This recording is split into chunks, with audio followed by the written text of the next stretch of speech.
स्वर्ण कितना यहाँ पर उपयोग हुआ है, या जो बम्बई के व्यापारी श्री दिलीप जी हैं उन्होंने दान दिया, तो कुल मिलाकर 45 किलो स्वर्ण, जो कि शुद्धता में 100% माना जाए, उसका इस्तेमाल हुआ, जिसका मूल्य टैक्स को छोड़ दें तो लगभग 50 करोड़ रुपए होता है।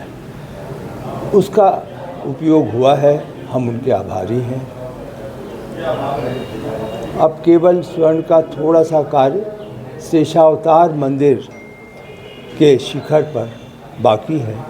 मंदिर का निर्माण कार्य पूर्ण हो गया है, बाकी निर्माण कार्य में कुछ बाकी हैं, लेकिन हम आशा करते हैं कि मुख्य सभी निर्माण कार्य सितंबर-अक्टूबर तक पूर्ण होंगे और दिसंबर 2025 तक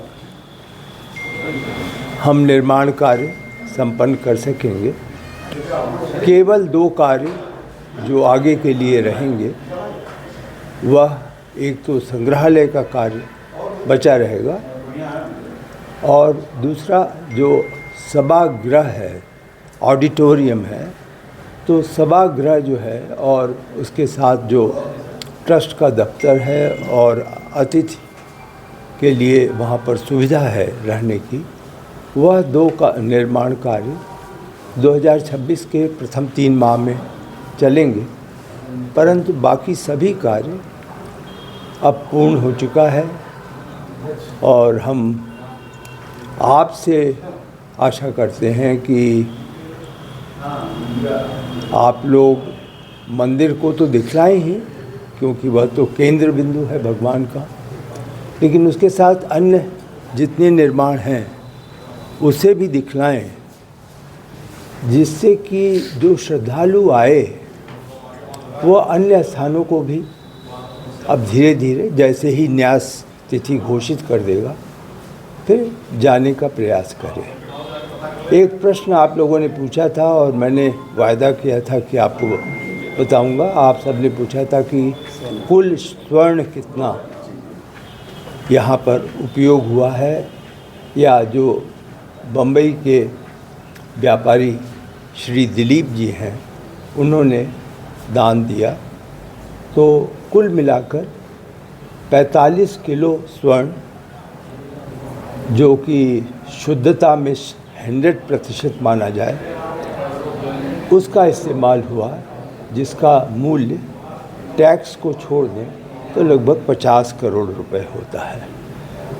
उसका उपयोग हुआ है, हम उनके आभारी हैं। अब केवल स्वर्ण का थोड़ा सा कार्य शेषावतार मंदिर के शिखर पर बाकी है। अदरवाइज़ तो आप ये मान के चलें कि सभी मंदिरों पे स्वर्ण का कार्य पूर्ण हो गया है।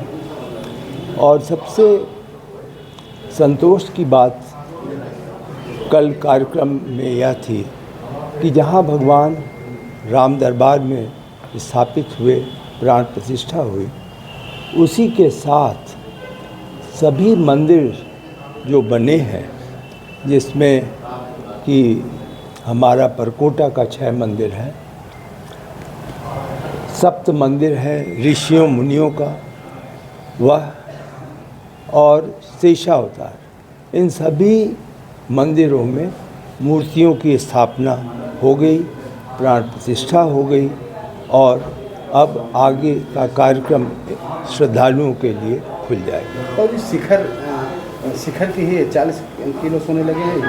नहीं, सब मिलाकर, यानी जो कुछ दरवाज़ों में सोना लगाया गया, भूतल में मुख्य रूप से, और सारे शिखर में, सिंहासन में, तो सब मिला करके इतना सोना लगा है। भगवान राम के श्रृंगार में, राम दरबार श्रृंगार में भी सोने की बनाया हुआ है। जी जी जी जी जी जी हाँ जी, वो एक सूरत के व्यापारी हैं जिन्होंने कि प्रारंभ में रामलला का डायमंड से बना करके और क्राउन दिया था।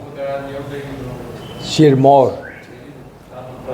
उसी प्रकार उन्होंने राम दरबार में जितना आभूषण है उसको बनाया। उसमें उन्होंने केवल जो मेटल का दाम है वह लिया, लेकिन उन्होंने पुनः इसमें जितना डायमंड लगा है वह उन्होंने अपनी तरफ से दान दिया। राम दरबार की कब जो है दर्शन कर सकेंगे? अब वो तो आप न्यास के जो जनरल सेक्रेटरी साहब हैं उनको पूरा अब अधिकार है किस स्थिति से। मैं समझता हूँ कुछ समय लग सकता है, 1 सप्ताह का या ऐसा समय, क्योंकि व्यवस्था करनी है। उसमें पास बना करके जाना पड़ेगा, कोई फीस नहीं लगेगी, कोई दाम नहीं है, लेकिन हम सबको नहीं भेज पाएंगे क्योंकि आप स्वयं सोचें ना, नीचे 5 मंडप हैं, ऊपर 3 मंडप हैं, तो जगह ही कम हो गई। फिर निर्माण बहुत है फर्स्ट फ्लोर पे, तो इसलिए जो कुल संख्या होगी उतनी नहीं होगी। इसलिए आवश्यक है कि वहाँ पर पास की व्यवस्था बने। 2025 तक कंप्लीट हो जाएगा मंदिर पूरा? मंदिर तो पूरा हो गया, मतलब कंप्लीट है पूरा? जी हाँ, मंदिर में अब हम लोगों को कोई पत्थर नहीं लगाना है।